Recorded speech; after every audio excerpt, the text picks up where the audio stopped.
Assalamualaikum warahmatullahi wabarakatuh. Bismillahirrahmanirrahim. Kalau kamu berdoa itu yang tadarruk, tadarruk itu ya yang sangat sopan, wa khufya, secara diam-diam atau secara enggak berlebihan. Terus hanya ayat innahu la yuhibbul mu'tadin. Allah itu tidak suka orang yang melewati batas. Itu termasuk melewati batas dalam doa karena ada unsur mendikte Allah. Saya memberi contoh tadi. Misalnya kita sebagai cowok berdoa, ya Allah saya ingin punya istri cantik, sholihah, nasabnya baik, gak pernah cerewet, gak pernah apa. Itu kan nanti nyarinya juga susah. Nanti kalau Allah menjabatkan itu adanya di surga, ning donya ora payu rabi, kira-kira. Nah itu sudah berlebihan. Terus kalau ada ulama mengatakan doa itu mukhul ibadah, itu maksudnya gini, doa itu bukti kita minta, minta itu bukti kita lemah. Dan merasa lemah itu sudah bagian dari ibadah. Makanya masyhur itu syairnya Abdul Al-Haddad itu. Fadu'ai wabtihali dalilun li fiftikori itu. Jadi saya berdoa itu hanya sebagai bukti saya butuh Allah. Saya sendiri tidak punya kepentingan mustajab apa enggak. Jadi wali-wali yang mengatakan doa itu mukhul ibadah sebetulnya itu malah wali-wali yang dari awal enggak kelintas disembadani apa enggak. Butuhnya dia itu menunjukkan bahwa saya ini lemah. Buktinya posisinya minta. Itu yang dimaksud mukhul ibadah. Tapi kalau kita berdoa terus posisi kita protes. Katanya kamu baik ya Allah, engkau baik. Ternyata enggak juga. Buktinya semua doa saya enggak kamu kabulkan. Wah, ini malah doa kriminal. Jadi yang dimaksud mukhul ibadah itu doa itu bukti minta. Minta itu bukti lemah. Makanya ada syairnya Abdul Al-Haddad maksud fadu'a ibabtihali dalilun li fiftikor. Jadi saya minta engkau ya Allah itu bukti saya butuh. Jadi itu bukan dua hal yang harus dipertentangkan. Jadi kalau doa dikatakan apa? Ibadah karena di doa itu minta. Nah, minta itu bukti merasa kita lemah. Berarti kita sa'il Allah mas'ul. Kita minta Allah yang kita mintain. Kita menengadah Allah yang berposisi memberi. Itu saja sudah cukup sebagai ibadah. Meskipun doa kita tidak mustajab. Karena memang tadi seperti itu. Kalau di ilmu-ilmu tasawuf itu apa ya? Doa itu memang benar-benar sudah mukhul ibadah karena tadi perasaan merasa butuh sama Allah itu. Nah, merasa butuh itu, nah kalau kita berdoa merasa butuh sama yang kita minta, itu dalam ilmu tasawuf sudah kriminal, berarti kamu lebih butuh makhluknya. Misalnya begini ya, saya ingin punya rumah bagus, terus setelah punya rumah kredit saya utangnya banyak. Sebetulnya saya itu tidak pernah ingat Allah. Gara-gara utang banyak, kredit jatuh tempo, terus melibatkan Allah. Ya Allah, saya ini utang banyak, ini, terus tolong dibayar. Sebetulnya saya itu ingat utang, cuma Allah tak libatkan. Lah itu tidak akan jadi wali, yang jenis ini tidak akan jadi wali. Saya ingin jadi dosen, melibatkan siapa ya nanya? Melibatkan Allah, terus malam-malam bangun melibatkan Allah. Itu artinya apa? Kamu itu lebih ingin yang kamu minta ketimbang ingin Allah. Kalau wali itu enggak gitu, kangen Allah. Terus tahu Allah itu zat pemberi, karena tahu Allah zat pemberi terus minta. Maka yang dikangen itu ya Allahnya dulu. Kalau kita kan enggak. Punya kasus dulu, punya keinginan banyak dulu. Baru ingat siapa yang bisa ya? Oh Allah. Allah kita libatkan. Ya untungnya Allah baik, mau ramal utang bukan mikir, untungnya Allah enggak jawab itu. Jadi itu bedanya wali. Kalau wali itu kangen Allah dulu, baru minta. Kalau kita enggak, banyak masalah dulu, baru melibatkan Allah. Nah yang jenis ini itu bahaya, kalau enggak disembadani mesti ngomel ya. Gusti katanya kalau yang minta kamu kabulkan, ternyata ini enggak. Nanti kalau Allah jawab, kamu itu enggak kangen saya, kamu itu kangen uang, kangen perempuan cantik yang kamu inginkan. Terus kamu melibatkan saya. Urusannya apa saya dengan itu, Pak? Makanya tidak usah nuntut karena awalnya sudah salah. Ya saya kira itu ya. Jadi ada ayat apa? Ud'u rabbakum tadarru'aw wa khufyah. Terusannya apa? Innahu la yuhibbul mu'tadin. Itu di semua tafsir dikatakan Allah enggak suka orang yang berlebihan dalam doa. Berlebihan tadi, misalnya minta sesuatu yang terlalu besar, atau permintaan kemarin saja lanu addi syukroh, kita tidak bisa memenuhi mensyukuri, sudah minta lagi. Misalnya seorang jomblo, targetnya kan asal payu nikah. Tapi setelah nikah bayangkan istrinya sholihah, tidak cerewet, itu kan berlebihan. Hilang status jomblo saja belum kamu syukuri kok sudah minta yang macam-macam. Jadi harusnya kan syukur dulu ya. Sekedar laku nikah ini kan ada syukur yang harus seperti jadi dosen juga gitu. Sekedar jadi dosen harus kita syukuri dulu karena menjadi kita tidak nganggur. Itu kan satu harkat sosial yang luar biasa. Jangan tahu-tahu sudah hari kedua cari intensif, cari ini itu, syukurnya aja belum sudah kemana-mana. Lah itu sudah mu'tadin, sudah melebihi apa? Batas. Ya saya kira. Jadi begini ya masalah pendidikan ya. Kalau saya jawab pakai ilmu hakikat saja karena ini keahlian saya. Sebetulnya begini ya, kalau misalnya itu ya subjektif juga, misalnya bilang rata-rata alumni pondok ini sukses, alumni kampus ini sukses, yang ini tidak sukses, itu satu pasti subjektif. Karena biasanya yang diterkenalkan yang sukses-sukses. Saya punya tetangga dari pondok yang Anda sebut itu kebetulan tidak sukses semua. Itu jantung saya sampai ngeluh. Saya ini gimana kok? Ya sudah seperti itu kan subjektif. Tapi menyangkut pendidikan itu begini ya, menyangkut hasil dari pendidikan itu. Andai kan kita bicara ilmu hakikat, misalnya kita mondok itu, mondok kemudian jadi orang miskin, jadi orang yang menurut orang banyak tidak berguna di masyarakat. Ternyata kita ini orang yang kelihatan tidak punya karir, tapi kalau malam sujud sama Allah. Punya anak niat memperbanyak orang sujud, terus punya ibu yang sakit-sakitan kita rawat. Meskipun kita tidak jadi dosen, tidak jadi menteri. Tapi indah Allah itu luar biasa karena berstatus ngerawat ibu, ngerawat anak, ngerawat istri. Nah Islam itu datang dengan jargon-jargon seperti itu. Sehingga Nabi kalau muji itu ada Uwais Al-Qarni, ini orang yang luar biasa. Ternyata dia itu punya ibu lumpuh yang kalau kemana-mana harus digendong. Ketika tetangga-tetangganya berhasil sowan Rasulullah itu Uwais Al-Qarni tidak bisa karena setiap ibunya dipamitin mau sowan ke Rasulullah itu sama ibunya nggak boleh. Tapi apa yang terjadi? Justru dipuji-puji Nabi sebaik-baiknya kurun itu waktu adalah kurun yang ada Uwais Al-Qarni. Saya punya teman, ini kisah nyata, saya berkali-kali ngisi ngaji di komunitas ulama. Ini mungkin tidak bagus untuk kampus, tapi harus saya utarakan supaya ya kita evaluasi. Saya bilang gini, saya ini jadi kiai itu sering iri sama orang goblok.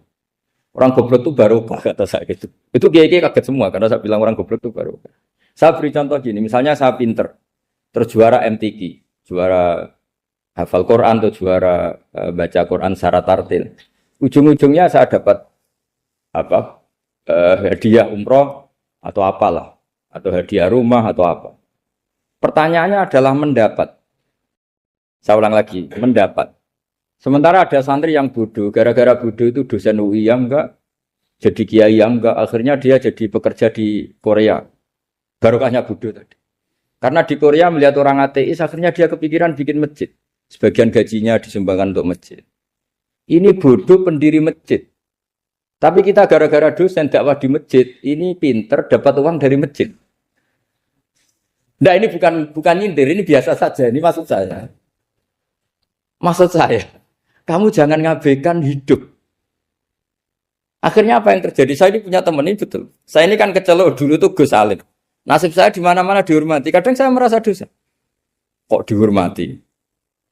Saya punya teman, dulu gobloknya minta ampun sekolah, sekelas maksudnya. Gobloknya, soalnya gobloknya harus disepakati. Sudah. Iya, goblok mujma'al ya kira-kira. Singkat cerita dia itu hidup di pedalaman Kalimantan sekitar tahun 92. Dulu kan biasalah di dalam hutan itu pasti ada penebangan hutan macam. Dia ada bosnya, yang jelas dia ada bosnya. Saya yakin juga agak kriminal. Karena dia tidak yang illegal logging. Pokoknya ditakdir dia hidup di tengah hutan. Ikut orang. Setelah itu dulu nggak ada HP. Sering kirim surat ke saya, Gus, saya ini hidup di tengah hutan. Tapi saya ini muslim pernah mondok. Kalau nggak bikin Jumat itu nggak enak. Bikinlah dia Jumatan. Nah karena dia pernah ngaji fikih Syafi'i, kalau Jumatan nggak ada orang 40 itu harusnya zuhur tidak Jumatan. Tapi orang yang kerja di situ tidak mau. Wong dino Jumat kok zuhuran loh Pak. Kalau dino Jumat ya Jumatan ya. Tanya saya, Gus itu kalau ada kaulnya enggak supaya Jumatan ndak orang 40 sah. Singkat cerita dia lama-lama jadi pendiri masjid di situ.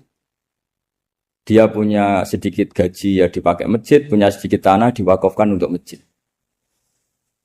Artinya apa? Indawa ini banyak orang bodoh, ternyata di komunitasnya dia muassis, pendiri, pemberi. Sementara kita yang kecelok pinter, dapat umroh, dapat bonus. Kira-kira nanti kita ketemu Allah. Kamu pernah nyumbang Islam apa? Yang bodoh jawab, oh nanti Gusti bikin masjid di pedalaman. Kita yang pinter. Kayaknya kalau memberi enggak lah Gusti. Reputasinya mendapat.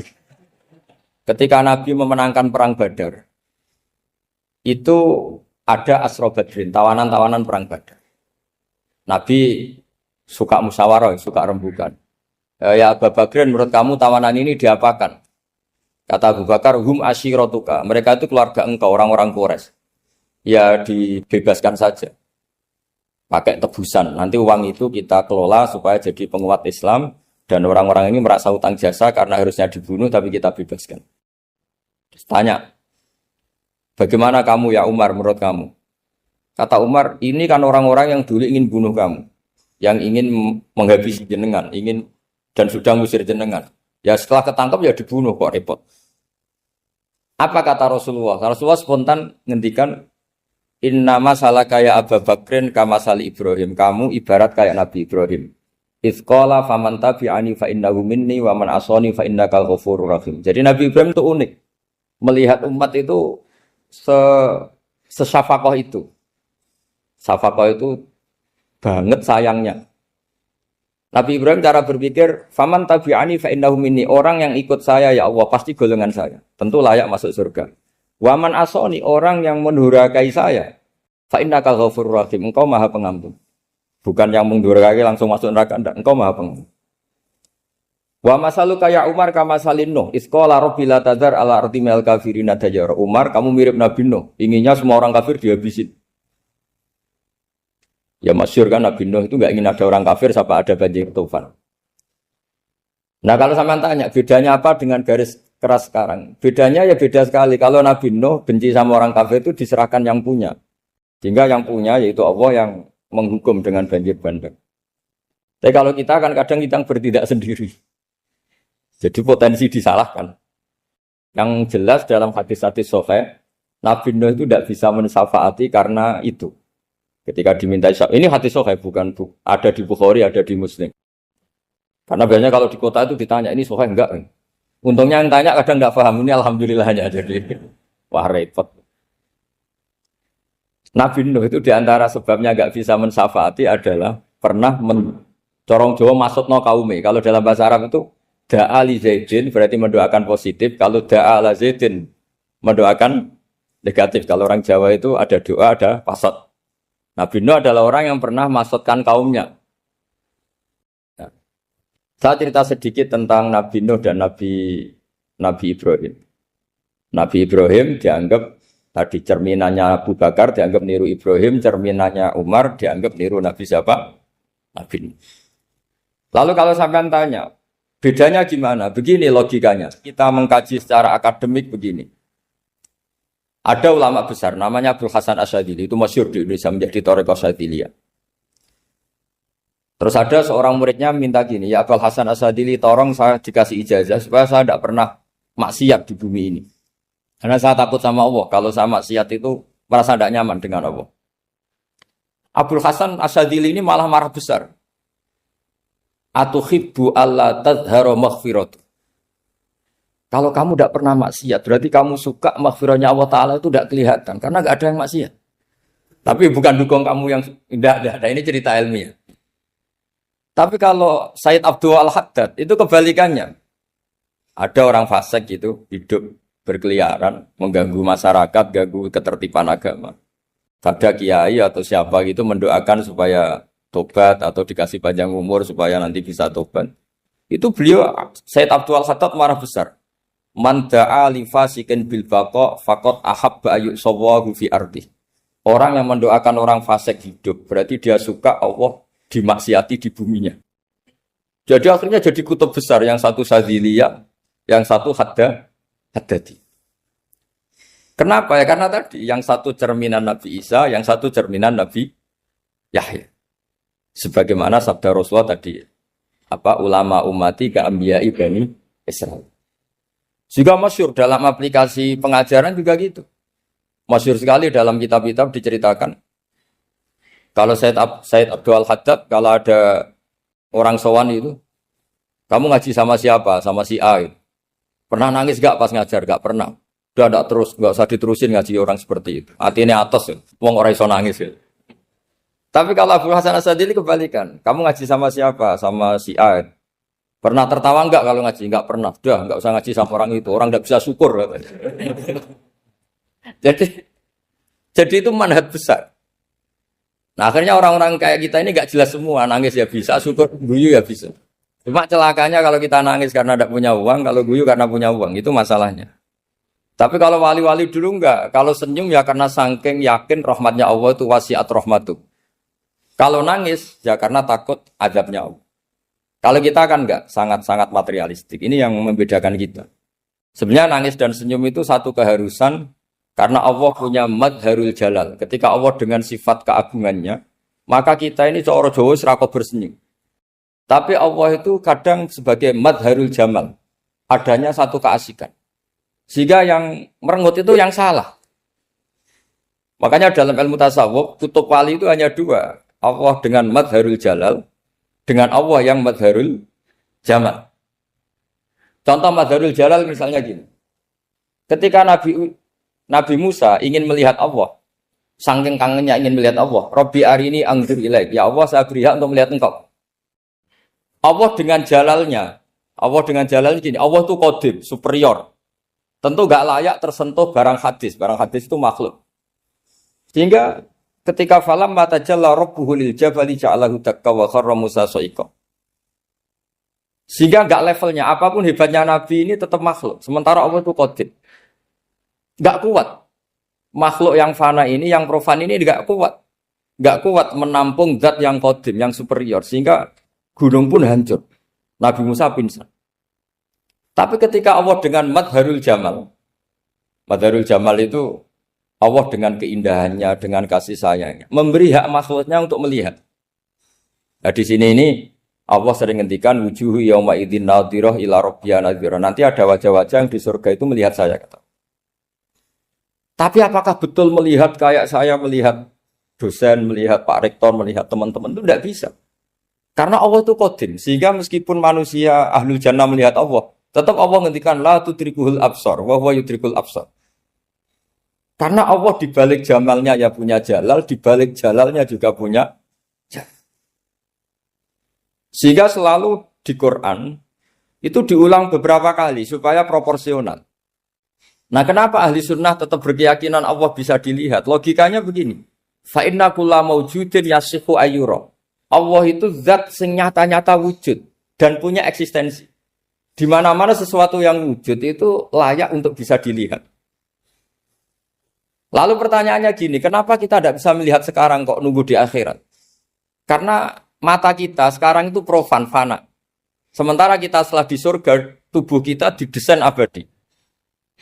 Ya saya ulang lagi ya, setelah kita di surga, semua fisik kita ini didesain abadi. Tentu karena desainnya sudah abadi, layak melihat zat yang abadi. Tapi pertanyaannya, kenapa tidak bisa ikhatoh, tidak bisa melihat sampai faham, la tudrikul absar? Karena abadi kita itu diabadikan. Sebagaimana surga abadinya diabadikan. Neraka ya diabadikan. Sementara Allah abadi dengan dirinya sendiri, yaitu Al-Qayyum, atau dalam bahasa ngajinya Qiyamuhu binafs. Nah lalu pertanyaan, makanya Mu'tazilah itu menentang betul kalau orang di surga bisa melihat Allah. Cara berpikir Mu'tazilah, melihat itu artinya yang dilihat ada arahnya. Sementara Allah terbebas dari arah. Tapi kata ahli sunnah cara berpikir tidak seperti itu. Melihat itu pokoknya tahu. Nah, tahu karena mata itu karena kita ditakdir tahu itu karena mata. Sebetulnya yang menjadikan tahu itu tidak mata. Ya kalau tahu ya tahu saja, bukan harus pakai mata. Itu cara berpikir ahli sunnah wal jamaah. Jadi saya beri ya bocoran. Kenapa mazhab ahli sunnah itu yang dipilih oleh banyak mayoritas di dunia, jumhur itu. Ahli sunnah itu dianggap pikirannya lebih orisinal. Misalnya ahli sunnah kalau ditanya, kenapa kamu melihat? Ya melihat saja. Kenapa kamu mendengar? Ya mendengar saja. Kesannya itu tidak rasional, kayak orang yang nggak pinter itu. Tapi sebetulnya itu yang benar. Jadi cara berpikir ahli sunnah itu melihat itu menjadi tahu. Menjadi tahu itu bisa karena mendengar, bisa karena melihat, bisa karena dikasih tahu, bisa karena bersentuhan. Sebab itu di Quran itu ada ayat ala ya'lamu man khalaqa, bukankah zat yang menciptakan itu menjadi tahu. Sehingga kenapa Allah itu selalu tahu? Karena Allah yang menciptakan. Kalau kamu tahu karena mata, sekali itu jauh, maka kamu tidak melihat. Atau kamu sekarang buta, kamu tidak melihat. Atau tertutupi barang itu, maka kamu tidak melihat. Tapi kalau kamu tahu karena kamu menciptakan, maka akan melihat terus. Misalnya saya ini tukang batu.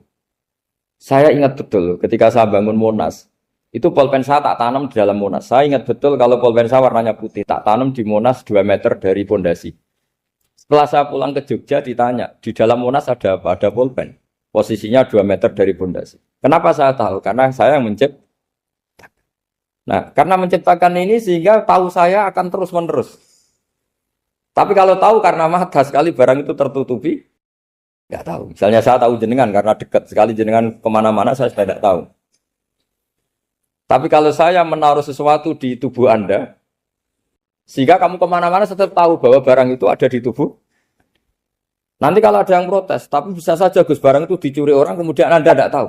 Yang menjadi tidak tahu karena saya sudah tidak menciptakan suasana itu. Selagi saya yang menciptakan, maka akan tahu terus. Nah, tapi karena Allah ini menciptakan semua yang ada di bumi, maka Allah tahu terus. Jika Allah tahu cara bikin kuman, terus tahu bahwa manusia itu punya kuman, kumannya punya organ, organnya juga punya kuman. Terus gak kebayang. Kamu bayangkan kayak, makanya Allah itu kalau cerita sederhana, innallaha la yastahi ayyadriba matsalam ma ba'udatan fama fawqaha. Allah itu tidak malu bikin perumpamaan nyamuk, karena nyamuk itu lebih dahsyat timbang gajah. Para pematung itu disuruh bikin gajah masih mampu. Bikinkan patung gajah, mungkin masih sanggup. Tapi kalau tak suruh bikin patung nyamuk, nggak usah bikin hidup, patungnya saja sekecil itu. Padahal nyamuk kecil itu punya organ tubuh. Lalu bikinnya organ tubuh nyamuk itu kayak apa? Organnya punya kuman, kumannya punya organ, organnya juga punya kuman. Sehingga orang-orang alim itu baca nyamuk itu lebih jadi ayat Allah ketimbang melihat dinosaurus. Tapi sekarang orang itu nggak tertarik ceritanya. Jadi beda perasaannya orang alim sama orang awam. Kalau orang awam tuh melihat mukjizat kan yang dasar-dasar kayak dinosaurus, gajah, wow gitu. Kalau orang alim nggak, malah melihat nyamuk. Kealiman seperti itu terjaga di umatnya Muhammad, di umatnya Rasulullah Muhammad SAW. Karena ketika umat ini nggak ditunggui para nabi, itu Allah menjamin Muhammad, ulama umatmu nanti punya kemampuan seperti nabi. Tentu tidak dalam keutamaan ya, keutamaan tentu nggak sekelas sama nabi. Kenapa itu terjadi? Karena tadi para nabi ini mewakili sekian. Kalau kita sangat mencintai Indonesia, maka kita akan tegas siapapun yang ingin menghancurkan Indonesia. Itu kira-kira cerminan Nabi Nuh. Kalau kita sangat mencintai Allah, maka kita akan benci sebenci-bencinya sama orang yang mendurhakai Allah. Tapi masalahnya, Allah yang kita cintai itu memaklumatkan diri kalau bersifat ghafur, pengampun. Sehingga kalau kita terlalu kasar, ini kan yang kita cintai bersifat ghafur kok kita kasar. Di sini Nabi Ibrahim. Beliau sangat mangkel sekali sama yang durhaka sama Allah. Tapi mau mangkel gimana? Zat yang mengajarkan itu bersifat ghafur. Maka kita mau tidak mau. Makanya ada riwayat mengatakan takhallaku bi akhlaqillah. Kamu bertata krama kayak akhlaknya Allah. Akhirnya ya sudah. Kita mau apa coba? Kira-kira kalau kamu mencintai seseorang, itu potensinya kan dua. Protektif. Ada telepon, itu dari siapa? Cewek atau cowok, protektif. Itu bukti cinta apa bukti suudon kan tidak tahu. Tapi misalnya kamu cinta perempuan terus WA-an sama lelaki gak apa-apa, jalan sama lelaki gak apa-apa, sama masa lalunya pacarnya juga gak apa-apa. Itu cinta apa pembiaran? Kan sama-sama gak jelas. Nah kira-kira mencintai Allah itu kira-kira analoginya seperti itu. Kalau yang satu protektif, Allah harus zat satu-satunya yang disembah. Gak boleh didurhakai, gak boleh dikhianati kok. Sehingga ini sangat keras sekali. Nah, ini Nabi Nuh. Di sini ada Nabi Ibrahim. Karena orang yang zat yang kita cintai bersifat ghafur. Jika kalau kita terlalu tegas beda dengan sifatnya Allah yang bersifat ghafur. Nah umatnya Nabi seperti itu mulai dulu. Ada yang moderat, ada yang keras, ada yang setengah keras, setengah moderat. Ada yang ngambil sikap, oh udah mangan turu, ngenteni mati. Nah, itu lebih baik itu timbang punya ijtihad tapi gak jelas mendingan Itu ada riwayatnya, suatu saat ibadah akhir umatku terbaik adalah tidur. Maksudnya tidur itu gak ngambil sikap, masyhur itu. Saya beri riwayat yang ada di Bukhari Muslim. Satakunu fitanun. Al-qa'id fiha khairun al-qa'im wal-qa'in fiha khairun al-masi wal-masi fiha khairun nasai. Nanti di akhir zaman itu banyak fitnah. Kata Rasulullah, yang duduk lebih baik ketimbang yang berdiri. Yang berdiri lebih baik ketimbang yang jalan. Yang jalan biasa lebih baik ketimbang yang jalan bergegas. Man tasyarrafa laha tastasrifu. Fitnah itu adalah siapa yang terlibat maka akan semakin parah. Sehingga semenjak itu ulama berpikir nanti di akhir zaman kalau ada fitnah, itu sebaiknya orang ngambil sikap sepasif-pasifnya, secuek-cueknya. Jadi semua syurahul hadis sepakat, makna hadis ini apa? Orang disuruh sikap secuek-cuek. Misalnya pilihan presiden, contoh kecil pilihan presiden. Mungkin para intelektual nggak merasa, tapi kalau ulama itu cara berpikir beda. Pilihan presiden, kamu fanatik milih A, yang satu fanatik milih B. Ya presiden atau bupati atau gubernur. Terus yang satu bilang gini, wah kalau nggak di presiden A, nggak di bupati A, nggak di gubernur A, negara ini rusak. Mungkin betul dari segi jejak rekamnya A ini bagus. Tapi pertanyaannya secara tauhid, bagaimana Anda menggantungkan kesejahteraan sama makhluk? Kamu nggak pernah terusik begitu kan para intelektual? Itu kan melukai. Bagaimana mungkin Anda menggantungkan kesejahteraan dengan seorang makhluk? Wah kalau di presiden A pasti Indonesia makmur, kalau bupati A pasti Sleman makmur, pasti Bantul makmur. Nah, bagaimana mungkin makhluk yang sedang soleh kamu pastikan selalu soleh? Wong dia makhluk bisa sementara yang B misalnya fasik, wah kalau dipimpin B pasti rusak negara. Bagaimana kamu pastikan B yang fasik selalu fasik? Dia saja dia husnul Fatimah, yang fasik pas mimpin jadi soleh, yang soleh pas mimpin jadi fasik. Akhirnya ulama karena tahu sifat manusia itu baru badan kendali di tangan Allah. Sikapnya nggak jelas. Saya ini termasuk orang yang terkenal nggak jelas. Karena kalau ditanya, Gus sampean milih presiden mana, bakti mana? Sanad pangeran sing dadi aku loyal. Wah, anut pangeran yo kacau. Wah, luwih kacau menan anut pangeran kata sekali. Ini kan sudah tidak sambung karena pikirannya ulama. Memang nggak beda, cara berpikir ulama itu beda. Bahkan bapak saya itu kalau didik saya itu begini. Kalau meseli saya atau ngirim saya dulu itu kan pakai mesel. Ini uang kamu 500.000 untuk kamu. Mesti ditambahi 100.000 ini untuk buat jajan sama teman-teman. Mesti ada uang pokok, ada uang sodako. Dulu saya sering tanya, kenapa bapak sangat menghormati teman-teman saya? Kata bapak, kowe mondok iku aku ora iso nyukupi, sing iso nyukupi ya kanca-kanca. Ternyata betul, rata-rata anak kuliah atau anak mondok, uang pribadinya kan 8 hari dari dikirim sudah habis. Berarti kan masih 22 hari kok bisa hidup itu kan barokahnya teman-teman itu. Malah yang agak beling itu 1 hari sudah habis, berarti ada 29 yang bergantung sana sini. Sehingga Nabi dulu cara ngendikan itu unik. Kata Nabi, da'un nasa yarzuqu wahu ba'duhum ba'duh.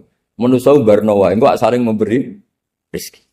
Ketika ada collab, Medina itu pernah collab, terus sekarang pernah defisit. Beberapa pakar ekonomi datang ke Rasulullah, ya Rasulullah, sa'ir, tolong dikasih harga standar. Tapi apa jawabannya Nabi? La tusairu fa inna Allaha huwal musair. Kamu jangan kasih harga, Allah sendiri yang menentukan harga itu. Terus kata Nabi, kenapa engkau begitu ya Rasulullah? Ini negara harus ditentukan harga karena gini-gini. Kata Nabi, saya tidak ingin ketemu Allah dalam keadaan dolim. Tapi ini tentu di teori ilmu modern ini masalah. Tapi menurut orang modern. Tapi kalau menurut ilmu hakikat itu nggak akan masalah. Misalnya, kenapa Nabi tidak menentukan harga dalam keadaan negara seperti itu? Jawabannya pakar-pakar hakikat. Ya saya ulang lagi pakar-pakar hakikat. Begini, misalnya ada orang menimbun supaya nanti harganya mahal. Terus ditimbun terus sampai nunggu harganya mahal. Lama-lama dia sadar kalau timbunannya nggak ada gunanya karena ternyata orang nggak beli. Nah, ketika orang nggak punya kemampuan beli, yang menimbun juga nggak punya uang. Nah, tapi kalau sampean tanya, tapi Gus nak tuku barang pokok kan kita mati karena kehabisan stok. Itu masalah tauhid Anda. Bagaimana mungkin kamu bayangkan seorang makhluk tidak bisa hidup atau nggak dapat rezeki? Nabi itu orang yang sampai ke derajat hakikat, dari tidak pernah bayangkan gitu. Salah sampean jadi orang yang tauhidnya masalah. Sehingga terus bayangkan, wah kalau negara ini kayak, wah kita makan apa? Kalau negara gak stabil, wah kita gimana? Itu tidak bisa seperti itu. Dulu ketika kita dijajah Belanda, itu kiai-kiai kita, Mbah Hasyim Asy'ari, Mbah Ahmad Dahlan, mondoknya di Mekah. Sampai alim alama, dua beliau, Mbah Hasyim sama Mbah Ahmad Dahlan itu ngajinya sama-sama Syekh Khotib Minangkabau. Cuma Mbah Hasyim lebih menekuni ke Syekh Mahfud Termas, yang satu menekuni Syekh Khotib Minangkabau. Jadi dua beliau itu ngaji di guru yang sama. Mbah saya, buyut saya itu ya sudah mondok Mekah. Zaman dijajah Belanda. Sekarang kita agak dijajah, agak mondok di sana. Buyut saya itu zaman itu sudah haji. Buyut kelima saya. Itu dulu kalau ingin cari tempat yang teduh, itu masuk ke gua. Itu masuk gua itu hanya kepalanya saja. Kakinya masih di luar. Karena gua di Arab tidak seperti gua di sini. Kalau gua di sini kan orang bisa masuk semua. Kalau gua Arab kan hanya celah-celah batu-batu besar. Sehingga ketika Rasulullah hijrah ke Madinah, singgah di Gua Sur, kata Abu Bakar gimana? Andai kan ya, ada orang kafir di depan gua. Kata Abu Bakar gimana? Andai kan mereka melihat kakinya, pasti melihat kita. Karena gua di sana itu satu tubuh tidak bisa masuk penuh. Kalau gua di sini kan ada yang mobil saja bisa masuk. Nah itu bahasanya kalau mau istirahat itu masuk gua, separuh badan di dalam gua, separuhnya masih di. Nah sekarang terus kita bilang, wah kalau kita negara tidak stabil, kita haji kemana dulu, zaman dijajah Belanda ya kita. Jadi yang berusaha terangkan, di antara sifat dasar orang-orang baik adalah di mana saja, kapan saja itu memberi manfaat. Termasuk tentu saat paling sulit. Jadi Nabi Isa menceritakan dirinya itu wa ja'alani mubarakan nama kuntu, saya ditakdir Allah berada di mana saja memberi berkah, memberi kemanfaatan bagi orang lain. Ada beberapa cerita tentang Nabi Isa, jadi perlu diketahui ada 3 nabi yang seperiode, satu Ibrahim dan Nabi Lut. Ibrahim itu sama Nabi Lut itu pernah paman. Kedua Nabi Musa dan Harun. Sebetulnya yang jadi nabi itu Nabi Musa, tapi Nabi Musa karena alsak, lisannya Anda jelas, minta Nabi Harun, ya tentu minta kepada Allah supaya Nabi Harun jadikan nabi. Terus ketiga, Nabi Isa dan Yahya. Yahya bin Zakaria, terus Isa ini pernah keponakan Zakaria. Kira-kira kalau di Jawa ya misanan antara Yahya dan siapa? Isa. Jadi ada 3 nabi yang seperiode. Tapi yang paling berkompeten, yang sederajat kira-kira seperti itu hanya Isa dan Yahya. Karena Nabi Lut dan Nabi Ibrahim itu beda level. Karena Lut ini pernah keponakan, jadi hubungannya kira-kira yang murid dan guru. Terus Musa dan Harun itu juga nggak level, karena Nabi Harun ini jadinya Nabi itu atas permohonan Nabi Musa. Sehingga meskipun Harun itu kakaknya, tapi nggak berani bantah. Jadi Nabi Musa itu dalam cerita, beliau itu alsak. Alsak itu lesannya agak kedal. Tapi ini alsak yang barokah. Jadi dulu ceritanya Musa kecil, karena dia seorang Nabi, beliau seorang Nabi. Itu kalau melihat Fir'aun itu mangkelnya bukan main. Padahal kecilnya dirawat Fir'aun. Singkat cerita mulai kecil sudah usil. Kalau melihat Fir'aun itu ya jenggotnya dipakai mainan. Pokoknya nakal. Lama-lama Fir'aun curiga, dasar orang Israel. Nabi Musa ini turunan Israel. Lama-lama Fir'aun itu yakin kalau itu sengaja. Akhirnya Fir'aun mau membunuh Musa. Terus kata istrinya Fir'aun, Musa itu masih anak kecil. Jadi seperti itu ya bawaan anak kecil, bukan bawaan kebencian terhadap orang Kipti, orang Mesir. Kalau dalam bahasa kitab kuno Mesir itu Egypt al-Kipti, makanya disebut Maria al-Kiptiyah.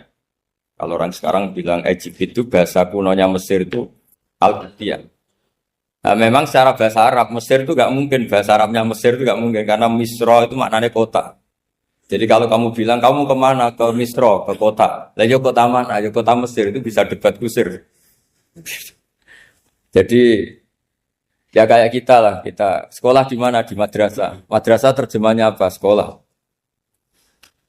Nah, kemudian oleh istrinya Fir'aun ya gini saja, buktikan kalau Musa itu masih anak kecil.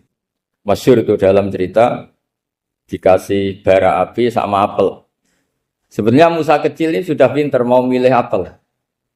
Sama malaikat Jibril diarahkan tangannya itu ngambil apa?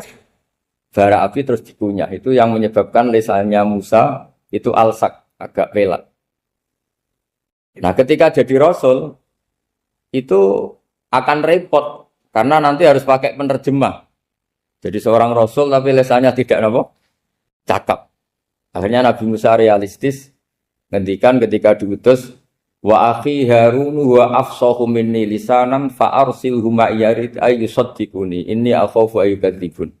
Ya Allah, saudara saya Harun itu lisannya lebih fasih. Tolong jadikan dia rasul sebagai penguat saya. Akhirnya Allah mengabulkan doanya Nabi Musa, kemudian Harun dijadikan sebagai apa? Rasul. Sehingga meskipun satu angkatan, Harun dan Musa ini enggak level. Artinya enggak level itu ya Harun yang takut Musa. Terus ketiga ini Nabi Yahya dan Nabi Isa. Ini umurnya ya seangkatan, kecerdasannya, jadi nabinya sama-sama mulai kecil. Kita tahu Nabi Yahya termasuk yang diberi khitab Allah, ya Yahya khudil kitab biquwwah wa atainahu hukma sobiyya. Yahya berpeganglah kitab secara kuat dan dia saya kasih kenabian ketika kecil. Sama dengan Nabi Isa yang disebut wa yukallimun nasa fil mahdi wa kahla. Sehingga karena selevel dua nabi ini menjadi figur besar dalam manhaj, dalam metode dakwah. Dua, karena masih misanan tadi, kalau Jawa kira-kira mirip misanan. Dua nabi ini kalau memilih satu kampung, itu kalau Nabi Yahya, itu milih kalau singgah di satu kampung, Nabi Yahya mesti tanya, orang sini yang paling soleh siapa, yang paling baik siapa. Ya terus singgah atau nginap di rumahnya orang baik tadi. Tapi kalau Nabi Isa enggak, orang sini yang nakal siapa, yang paling beling siapa. Terus Nabi Isa singgah di situ. Akhirnya ada pertanyaan dari Nabi Yahya, lima tanzilu ala syirarin nas. Kenapa kamu selalu singgah di orang-orang nakal? Syiror itu orang-orang nakal. Masyhur itu Nabi Isa menjawab, ana tabibun udawil mardo. Di mana-mana Nabi itu ibarat seorang dokter, kerjaannya tentu menyembuhkan orang-orang yang apa? Sakit. Jadi dua Nabi ini sering berdebat, tentu debat yang baik. Dan itu menjadi cara Jawa itu punjeri ilmu. Jadi manhaj ilmu besar antara Yahya dan Isa. Begitu juga Nabi Yahya itu kelihatan agak rileks, panik, saking takutnya sama Allah. Kalau Nabi Isa itu rileks. Pokoknya kumpul orang-orang nakal itu ya rileks. Akhirnya ada dua pertanyaan sekaligus nanti jadi dua manhaj. Kenapa kamu sering masam itu, sering kalau bahasa Arab itu abasa ya. Terus yang Nabi Yahya balik bertanya, kenapa kamu sering senyum, sering tertawa? Kenapa memangnya terus?